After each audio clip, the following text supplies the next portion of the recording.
वंदना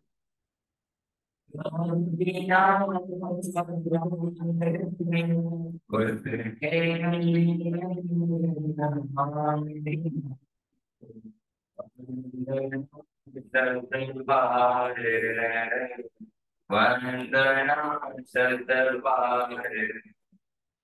अब यहाँ पर आदरणीय जी भी तो पंडित जी का स्वाध्याय रहेगा, सभी सावधान होकर सुने।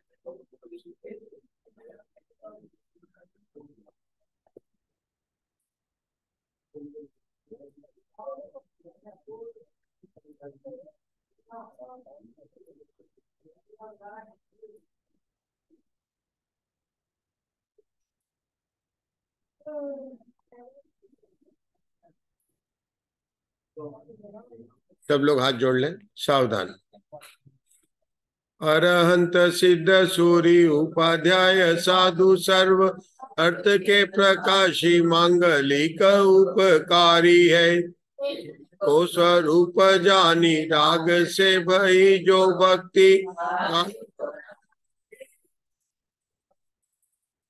धन्य धन्य।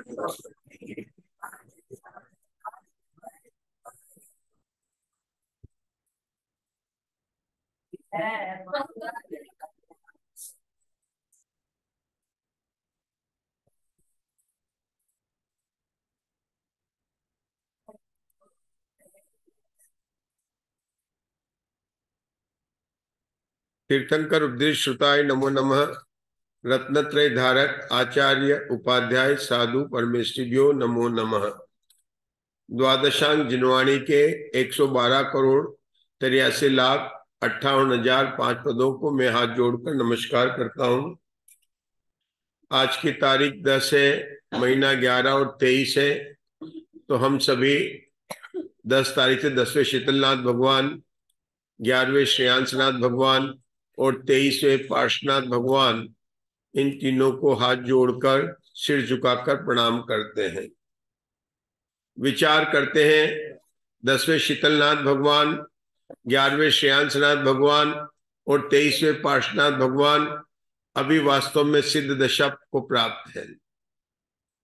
वे पद्मासन में हैं या खड्गासन में विराजमान हैं, ये हम विचार करते हैं, क्योंकि हमने नमस्कार तो क्या सिद्ध परमेष्ठी को, लेकिन जितने भी सिद्ध परमेष्ठी हैं वे या तो पद्मासन में विराजमान है या खड्गासन में विराजमान। मंदिर में जब हम देखते हैं तो बाहुबली भगवान की सबसे अधिक प्रतिमाएं खड्गासन में मिलती है। इसके अलावा जहां पर शांतिनाथ, कुंदनाथ, अरनाथ इनकी प्रतिमा होती है वह पद्मासन में भी मिलती है, लेकिन खड्गासन में भी मिलती है। आप लोगों ने देखा होगा बहुत से मंदिरों में आदिनाथ, भरत भगवान और बाहुबली भगवान की प्रतिमा होती है, वहां पर भी खड्गासन में मिलती है। लेकिन बाकी जो अपने तीर्थंकर की प्रतिमाएं पद्मासन में अधिक मिलती है। जबकि वर्तमान काल में 24 तीर्थंकरों में केवल 3 तीर्थंकर को छोड़कर बाकी सभी तीर्थंकर यानी 21 तीर्थंकर सिद्धशिला में कैसे विराजमान है बच्चों? खड्गासन में विराजमान है। अभी आज हमने आज की तारीख में आपको 10वें शीतलनाथ भगवान, महीना 11 था, इसको हम कहते हैं डेट प्रेयर। क्या कहते हैं? Date prayer. हम तिथियां आजकल याद रहती नहीं है, बच्चों को डेट से डेट प्रेयर कराते हैं कि 10वें शीतलनाथ भगवान है, कहां से मोक्ष गए, मोक्ष में कौन से आसन से हैं, उनकी प्रतिमाओं को पहचानने का चिन्ह कौन सा है। ये भी भक्ति और ये भी नमस्कार है। 10वें शीतलनाथ भगवान और 11वें श्रेयांसनाथ भगवान और 23वें पार्श्वनाथ भगवान अभी वर्तमान में खड्गासन में विराजमान है। किसमें विराजमान है? सिद्ध अवस्था में कौन से? खड्गासन में विराजमान है। आप सभी को जिज्ञासा हो रही होगी कि मंदिर में तो अधिक प्रतिमा पद्मासन में होती है। देखिए, प्रतिमा पद्मासन में हो या खड्गासन में, दोनों ही 2 ही आसन होते हैं। केवल ज्ञान होने के बाद में केवल 2 ही आसन होते हैं। केवल ज्ञान होने से पहले मुनि अवस्था में कई आसन हो सकते हैं, लेकिन एक बार केवल ज्ञान हो गया तो या तो पद्मासन होंगे और या खड्गासन होंगे। नियम क्या है कि जब भी समोषण में विराजमान भगवान होते हैं जैसे अभी वर्तमान में और महावीर भगवान कहां पर विराजमान थे इन दिनों में, निर्वाण के पहले समोषण में विराजमान थे। सभी तीर्थंकर जब समोषण में विराजमान होते हैं तो नियम से पद्मासन में ही विराजमान होते हैं, दिव्य ध्वनि खड्गासन अवस्था में नहीं। लेकिन जब विहार करते हैं तब पद्मासन या खड्गासन कोई अवस्था हो सकती है, एक बात। तथा जब योग निरोध करते हैं उसके बाद में मोक्ष जाने के समय उस अवस्था में भी वो पद्मासन से खड्गासन अवस्था को प्राप्त कर सकते हैं। वर्तमान काल में 24 तीर्थंकर में केवल 3 तीर्थंकर जिनके संख्या 1 यानी आदिनाथ भगवान, 12वें तीर्थंकर जो पहले बाल ब्रह्मचारी तीर्थंकर के नाम से भी प्रसिद्ध है, और 22वें नेमिनाथ भगवान जो गिरनार जी से मोक्ष गए। केवल ये 3 तीर्थंकर ही पद्मासन में विराजमान है। तो 21 तीर्थंकर, जैसे आपने देखा होगा कि 21 तीर्थंकरों की बात 2 जगह आती है। पहली बात अभी हमने आपको बताई कि 21 तीर्थंकर वर्तमान काल की, जरूरी नहीं कि हर साल ऐसा होगा, इस बार वर्तमान में जो तीर्थंकर विराजमान है 21 तीर्थंकर खड्गासन से विराजमान है, और 3 तीर्थंकर के अन्य आसन बताया, और वहां पर दूसरा आसन नहीं होने से पद्मासन है। दूसरी 21 को लेकर वर्तमान काल के 24 तीर्थंकरों की क्या विशेषता है, मुझे तो याद आ रही, मैंने तो हाथ खड़ा कर दिया, आप भी कोई करना चाहेंगे क्या? क्या पूछा? 21 तीर्थंकर की एक विशेषता देखी। आप सबको पता होगा कि 24 तीर्थंकर में से 21 तीर्थंकरों ने जिस दिन उनका जन्म हुआ था उसी दिन उनका दीक्षा कल्याणक हुआ है। जन्म हुआ था उसी दिन दीक्षा कल्याणक हुआ, यह दूसरी विशेषता है। हमारी यहां पर भगवान महावीर को लेकर सर्वज्ञता के स्वरूप की बात चल रही है। हमने कहा था कि आज की तारीख जब 10 है तो 10 से लेकर भगवान महावीर के समोषण की कौन सी बात याद आती है, और 11 को लेकर भगवान महावीर के समोषण की कौन सी बात याद आती है। तो 10 लेकर तो भगवान के 34 अतिशय, कोई तीर्थंकर के 34 अतिशय होते हैं, तो बताइए 10 से 2 बातें कौन सी पीछे से भी बोल सकते हैं? जन्म के 10 अतिशय और केवल ज्ञान के 10 अतिशय। ये तो हो गई आज की तारीख की डेट निरुक्ति। क्या हो गई? डेट की निरुक्ति। क्या हुआ कि 10 तारीख पर भगवान महावीर के जन्म के 10 अतिशय या भगवान महावीर के केवल ज्ञान के 10 अतिशय। अब हम आगे बढ़ते हैं 11। आप बताना चाहेंगे कोई पीछे से 11 में भगवान महावीर से आपको जोड़ना है? देखिए हमारे पास बच्चों ने तो हाथ खड़ा किया, लेकिन पहले हम आपको चांस देते हैं। 11 नंबर से भगवान महावीर के संबंधी कोई भी बात पंकज भाई साहब बता सकते हैं? हाँ आप बताइए, 1 मिनट, आप नहीं, पीछे से लाल शर्ट में, हाँ बताइए। 11 है क्या थे? 11 गणधर थे। बहुत, क्या सही उत्तर है क्या भैया? बिल्कुल सही उत्तर है। भगवान महावीर के 11 गणधर थे। सब लोग अनुमोदना करेंगे भैया जी की। आपका नाम छो? क्या भगवान महावीर के 11 गणधर के अतिरिक्त और किसी भी भगवान के भी 11 गणधर थे पीछे से बहनों में से? भगवान महावीर के 11 गणधर थे। 24 तीर्थंकर में क्या कोई और तीर्थंकर थे जिनके 11 गणधर थे? मैंने तो हाथ उठा के रखा ही है। आप लोग चिंता ना करें कि अपने इस हॉल में सब में कोई ना कोई तो उत्तर देगा ही देगा, लेकिन आप देना चाहेंगे? अच्छा, सबसे कम गणधर किसके थे? हाँ देखो वही भाई साहब दे रहे हैं। अच्छा अध्ययन, बोलिए। पार्श्वनाथ भगवान के कितने थे जो आज की तारीख है? कितने? 10 गणधर थे। और नेमिनाथ भगवान के भी 11 गणधर थे। क्या थे? नेमिनाथ भगवान जो 22वें तीर्थंकर थे, और भगवान महावीर उनके भी 11 गणधर थे।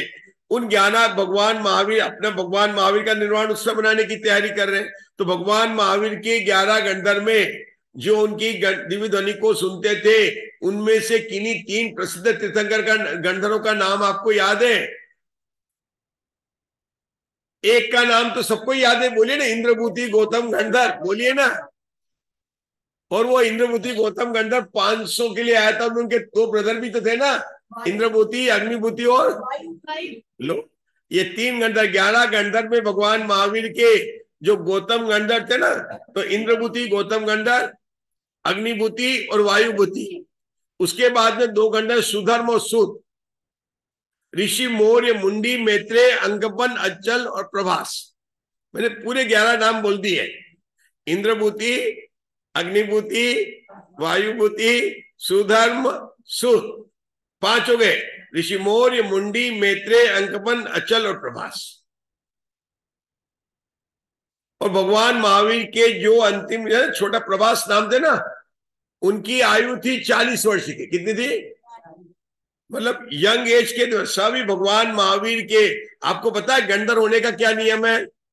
भगवान महावीर के समशरण में ऐसे व्यक्ति भी थे जिन्होंने पार्श्वनाथ भगवान के समशरण में दिव्य ध्वनि का लाभ लिया। आप लोगों ने महावीर पुराण में पढ़ा होगा।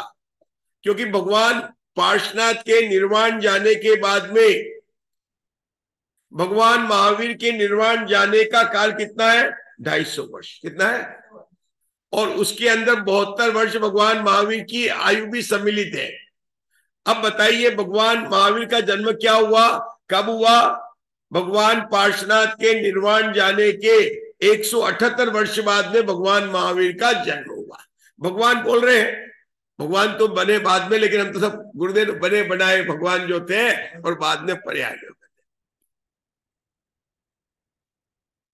10 की भी बात कर ली, 11 की भी बात कर ली, अभी तो 23 बचा है। आप लोगों में से कोई बताना चाहेगा 2 और 3 से क्या लगाएंगे? भगवान महावीर के अंक के नंबरों से भगवान महावीर की वंदना करनी है। अंक कितना है? साल 23 है तो सही है ना? अरे बोलिए पीछे से, है कि नहीं? 2 और 3, भगवान महावीर के 5 नाम में 2 नाम ऐसे थे जिनके साथ में वीर नहीं लगता था। या तो सन्मति और वर्धमान, ये ऐसे 2 नाम है जिसके साथ में वीर है क्या? और 3 नाम कैसे थे जिनके साथ में वीर लगता था? ये तो बोलिए वीर, अतिवीर और महावीर। तो आज की तारीख की निरुक्ति, इसको कहते हैं निरुक्ति। क्या कहते हैं? 10वां तारीख है, 11वां महीना है और 23वां साल है। 10 से अपन ने क्या लिया? भगवान महावीर के 10 जन्म के अतिशय, 10 केवल ज्ञान के अतिशय। इसके अलावा अतिशय तो 34 होते हैं, उसकी बात तो करेंगे। 14 देवकृत अतिशय, 11 हमने क्या लिया? गंधर्व का लिया। और भी कुछ ले सकते हैं क्या आप 11 से? भगवान महावीर के जीवन से संबंध रखने वाली 11 से क्या? गंधर्व शिक्षा है। Very good. और बताइए, आपसे पूछने वाला हूं 11 के नाम, है ना? तैयार रहना। आगे, क्योंकि भगवान महावीर की अनेक शिक्षाएं भी हो सकती है। आप 11 बोल रहे हैं, 9, 2, 11 नहीं होना अपने को, अनेक शिक्षाएं। बोलिए और बोलिए। और एक ही मुख्य शिक्षा तो एक ही है। क्या हो सकती है भगवान महावीर की एक ही शिक्षा? नहीं नहीं नहीं नहीं नहीं नहीं, एक ही शिक्षा है। क्या क्या? तुझे 4 गति के दुखों से छूटना है तो अपनी भगवान आत्मा का आश्रय करो। किसके करो? इसके बिना तो 4 गति के दुखों से नहीं छोड़ सकता। 11 की बात चल रही थी। 11 रुद्र होते हैं, अंतिम रुद्र भगवान महावीर के समय हुआ था। 11 रुद्र होते हैं ना, और अंतिम रुद्र क्या था? भगवान महावीर के ही काल में हुआ था। अब एक और रह गया 11 का। और बताइए, आप लोगों ने सबने महावीर पुराण पढ़ा है, हर साल आते हैं, सुनते पुराण। बोलिए। भगवान महावीर का जी 11वें श्रेयांसनाथ भगवान के काल में त्रिपष्ट नारायण हुए थे। क्या हुए थे? आपने पढ़ा होगा ना, भगवान श्रेयांसनाथ के काल की बात चल रही है। आज हम जिसकी चर्चा सुबह से कर रहे हैं, भगवान की सर्वज्ञता और वितरागता। हमारी यहाँ पर पिछले दिन से भगवान महावीर के निर्वाण उत्सव में 2 विषय चल रहे हैं। एक चल रहा नियम सार के आधार से केवल ज्ञान संबंधी, क्योंकि भगवान महावीर को छद्मस्त अवस्था से जो कब कही जाती है केवल भगवान की अवस्था, जब केवल ज्ञान प्रकट होता है। और जो केवल ज्ञान प्रकट होता है उससे पूर्ण कब होती है? जो सिद्ध अवस्था को प्राप्त होती है। ये विषय हमारा नियम सार के आधार से चल रहा है। और हमारे शाम की कक्षा में कि जो सिद्ध भगवान होते हैं वो कैसे होते हैं कि वे 8 कर्मों से रहित होते हैं, क्योंकि सर्व कर्म से मुक्त सिद्ध अवस्था है जो भगवान महावीर आज से हमारे यहाँ जिस दिन हम निर्वाण उत्सव मनाएंगे उस दिन को प्राप्त करने वाले हैं। कर तो चुके हैं, लेकिन हम तो उसी रूप में मना रहे हैं कि मानो भगवान महावीर ने प्राप्त की, को हमें अभी करनी बाकी है ना। तो भगवान महावीर जो सर्व कर्म से मुक्त हुए तो उसकी प्रसिद्ध गाथा क्या थी? पण नव, देखिए प्राकृत में बोल रहा हूं, हिंदी में अर्थ बताऊंगा। पण नव दू 28, आगे बोलो, चौथी नवदी बे पण पैड़ी विनाशेण होती ते सिद्धा। सिद्ध कौन होते हैं? जो ज्ञानावर्णी की 5, दर्शनावर्णी की 9, वेदनी की 2, आगे बोलो मोहनी की 28।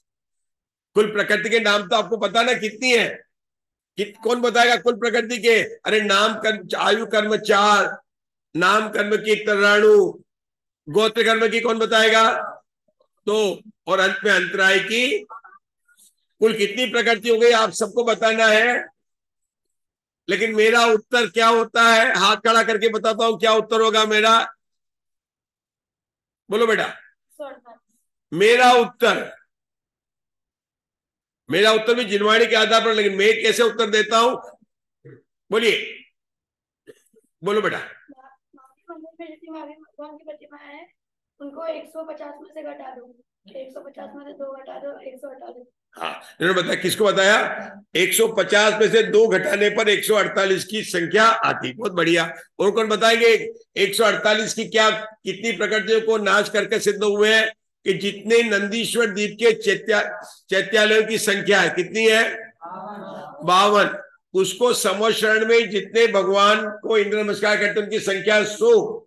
उसको 2 से गुणा करो तो जो राशि मिलेगी वो होगी 200। उसमें से नंदीश्वर द्वीप के 52 जिन चैत्यालय की संख्या को घटा दे तो कितनी मिलेगी? ये बात जेपी दोषी नहीं बोल रहा है, जिनागम बोल रहा है। आप समझ रहे होंगे ऐसी बातें तो हम तो इस अंकों से जेपी दोषी कर रहा है, ऐसी बात नहीं है। बृहद द्रव्य संग्रह में संवर तत्व के वर्णन में ब्रह्मदेव सूरी ने गाथा लिखी है जो कि आचार्य परंपरा से चली आई है। 52 बेसई पैड़ी विनाशेन ते होंती सिद्धा। आचार्यों की ये प्रणाली रही है कि 148 बताते हैं कि 52 कम 200 प्रकृति को नाश करके सिद्ध भगवान सिद्धालय में जाकर अनंत काल के लिए विराजमान हो गए। हम यहां पर कल प्रकृति की बात कर रहे थे। आपको पता है 2 कर्म मुख्य है, एक मोहनी कर्म और एक नाम कर्म।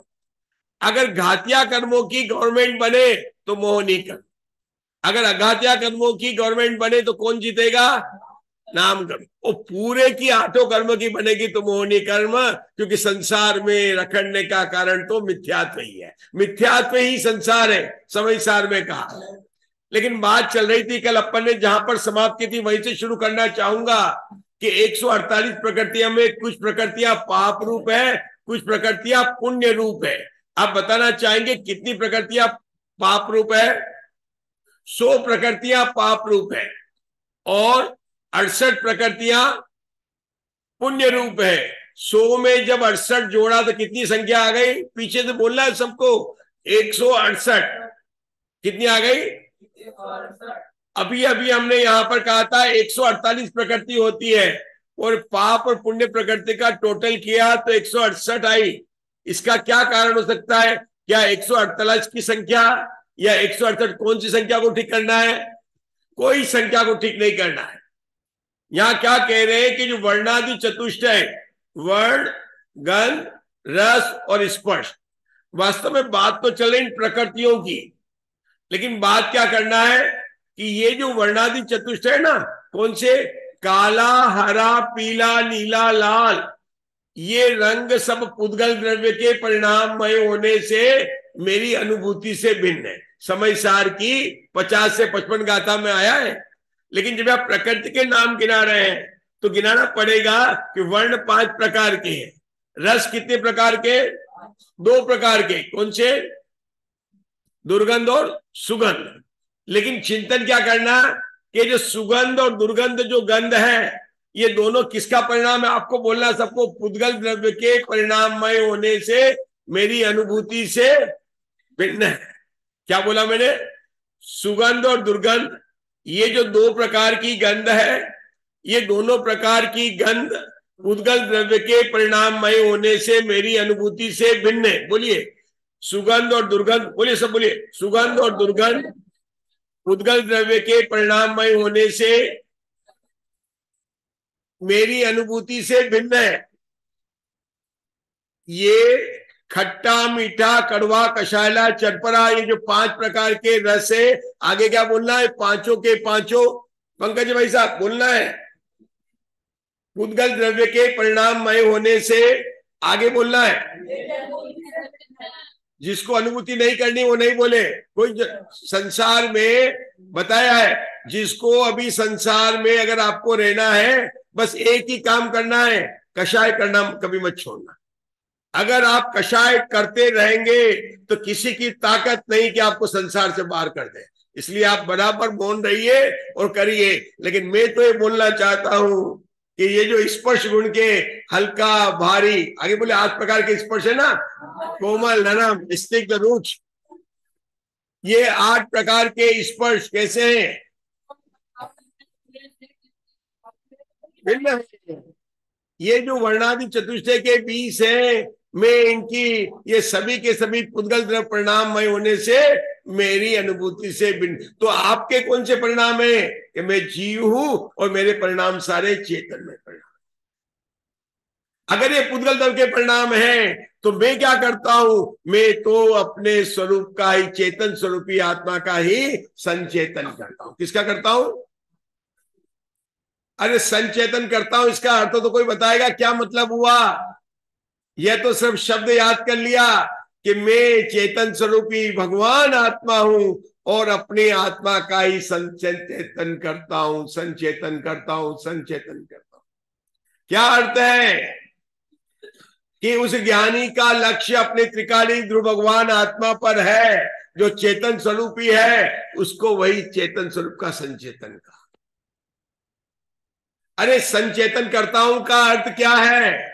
कि अभी ज्ञानी के वर्तमान में साधक दशा में शुद्ध अवस्था है या नहीं? कि है।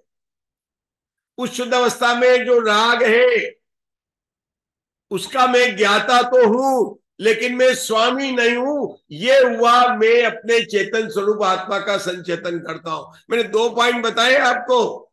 चेतन स्वरूप आत्मा का संचेतन करता हूं।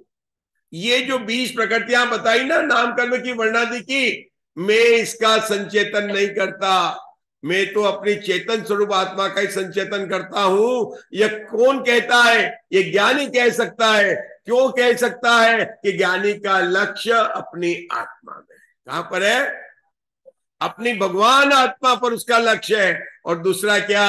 उस ज्ञानी के ज्ञान में वर्तमान में जो अस्थिरता जन्य राग है ना, अस्थिरजन्य राग है, वह उसका ज्ञाता तो है लेकिन स्वामी नहीं है। क्योंकि उस ज्ञानी के चारों बुद्धि एक साथ चली गई। कौन सी? इंग्लिश की, हिंदी की, मैथमेटिक्स की, किसकी? अरे नहीं, उस बुद्धि की बात नहीं है। एकत्व, कर्तृत्व और भोक्तृत्व,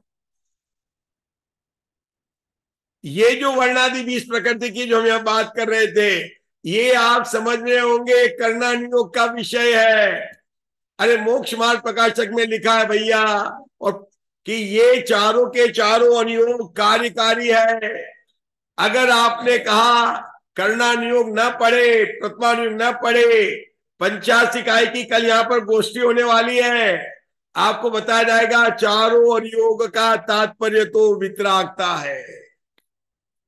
कभी भी ये कहकर ये करना नियोग हमारे पढ़ने का नहीं है, किसी भी भावलिंगी संतों को फालतू नहीं था कि वो आपके लिए शास्त्र फालतू की बातें लिखते हैं। शास्त्र में जो भी जिनवाणी का लिखा गया है वह हर एक एक अक्षर हमारे लिए पढ़ने के लिए लिखा गया है। चाहे वो किसी भी अनुयोग का शास्त्र हो, हमारे पढ़ने का लिखा है। आज हमें उन शास्त्रों से अगर वितरागता निकालना नहीं आती है तो यह हमारी कमजोरी है। अलग अलग के शिष्य होते, अलग अलग के सबके पास चारों अनुयोग में जिनवाणी है।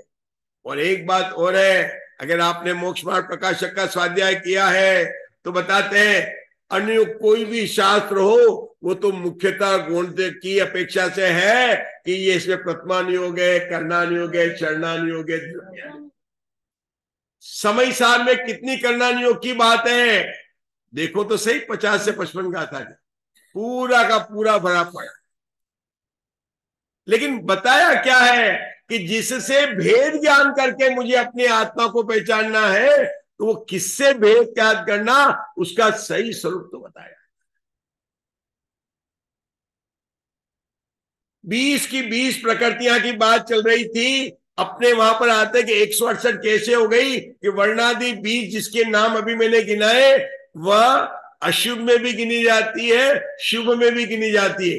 इसका कारण कौन है? ये तो जैन जीके का आंसर है। कौन बताएगा पीछे से? बालों का रंग कैसा होता है? सफेद बोला। हाँ भाई, पंकज जी को और हमको देखकर, मेरी तो टोपी लगी थी लेकिन पंकज जी को देख, बालों का रंग काला होगा है, ठीक है ना। अब बाल अगर सफेद हो जाए तो क्या किसी को अच्छे लगते हैं? लेकिन अगर चेहरा काला हो जाए तो अच्छा लगता है कि नहीं लगता? तो बाल तो काले अच्छे लगते हैं और चेहरा काला अच्छा लगता है। क्या कह रहा हूं भाई साहब? वर्णादि चतुष्टय को प्रशस्त में भी गिना और अप्रशस्त में भी गिना। उसका कारण क्या है कि बाल जो होते काला रंग होता है ना, क्या वह न, पंकज भाई साहब, न अच्छा है न बुरा है। काला रंग बुरा नहीं है। तो ये दोनों में गिनाए गए। किसमें गिनाए गए? प्रशस्त में भी और अप्रशस्त। प्रशस्त प्रकृति का दूसरा नाम है पुण्य प्रकृति।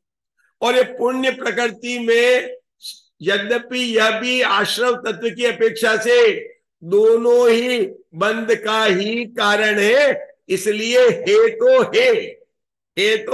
हे पाप और पुण्य दोनों प्रकृति बंद होने के कारण आश्रवी है। और संसार में जब तक तू दोनों प्रकृतियां तब तक यहां रहेंगे। भगवान भी तीर्थंकर प्रकृति का नाश करके ही सिद्ध परमात्मा बने। लेकिन बात तो कहनी कि तीर्थंकर प्रकृति जो होती है ना, उस तीर्थंकर प्रकृति सबसे प्रशस्त पुण्य प्रकृति मानी जाती है। धवला पुस्तक 8 में वीरसेन आचार्य ने कहा है कि तीर्थंकर प्रकृति के श्लोक में सारे इंद्र सब पुण्य की तरह से आकर खड़े हो जाते हैं। सारे इतना बड़ा पूजा अतिशय होता है, सब होता ही। सो इंद्र नमस्कार करते हैं। ऐसे तीर्थंकर भगवान का जो तीर्थंकर प्रकृति बांधी है, तीर्थंकर प्रकृति के उदय में आने से पहले जब वे जन्म लेते हैं तो उनके जन्म के 10 अतिशय होते हैं। कितने होते हैं? और केवल ज्ञान के कितने अतिशय होते हैं? 10 अतिशय होते हैं। जन्म के 10 अतिशय में 2 अतिशय तो है प्रथम सहनन और प्रथम संस्थान। केवली भगवान की 10 तारीख से जहां से चर्चा शुरू की थी ना, वहीं तो समाप्त करेंगे ना। तो केवली भगवान के 10 अतिशय में प्रथम सहनन और प्रथम संस्थान 2 तो मैंने बता दिए। कोई एक और बताना चाहेगा कि हाँ वो बताए पीछे से, बहुत अच्छा लग रहा है। हमारी यहाँ पर अभी धवला जी के स्वाध्याय होते हैं, सभी बोलते हैं सबको मिलकर स्वाध्याय करना। बोलिए बोलिए श्वेत। हाँ,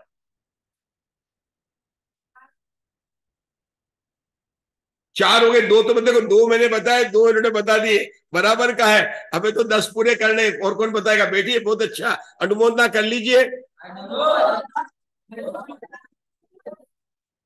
देखिए, प्रथम सहनन और प्रथम संस्थान, श्वेत रंग का रक्त है, उनके पसीना नहीं आता है। 5वां नंबर है, भोजनालय तो जाते हैं लेकिन शौचालय में नहीं जाना पड़ता है। मतलब उनके आहार तो होता है लेकिन निहार नहीं होता। याद रहेगा आपको, है ना? आहार तो होता है जन्म से लेकिन निहार नहीं होता। कितने हो गए? 5।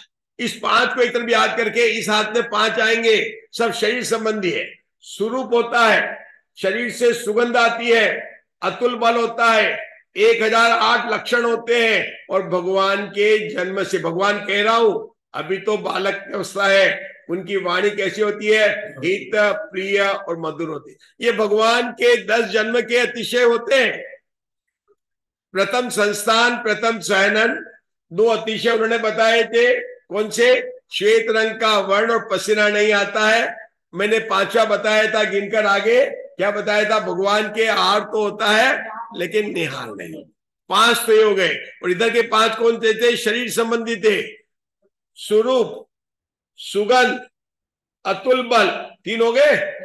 चौथा, भगवान तीर्थंकर भगवान के ही 1008। ध्यान देना, तीर्थंकर भगवान के ही 1008 लक्षण होते हैं, अन्य केवली के नहीं। मुनिराज के तो नहीं होते, 108 ही होते हैं, लेकिन 1008 लक्षण किसके होते हैं? अनंत परमेश्वरी का वर्णन तीर्थंकर को मुख्य करके ही किया जाता है अधिकतर शास्त्रों, लेकिन अंतर है। और अंत में क्या बताया था? भगवान की वाणी हित, प्रिय, मधुर होती है। ये कितने हो गए? 10 अतिशय होंगे। अब बताइए, आज की सभा में कौन 10 तारीख को 10 अतिशय बताएगा जिसको पहले याद नहीं थे और आज याद हुए? बोलो। बोले आप सबको पहले से याद थे, तो मैं आगे बढ़ता हूं। मैंने कहा जिसको याद नहीं थे और याद हुए, किसी को हुए क्या? आप में से बताना चाहेंगे, आप कुछ अधिक बढ़ाना चाहेंगे? 10 अतिशय में से कितने नाम याद हो गए आपको?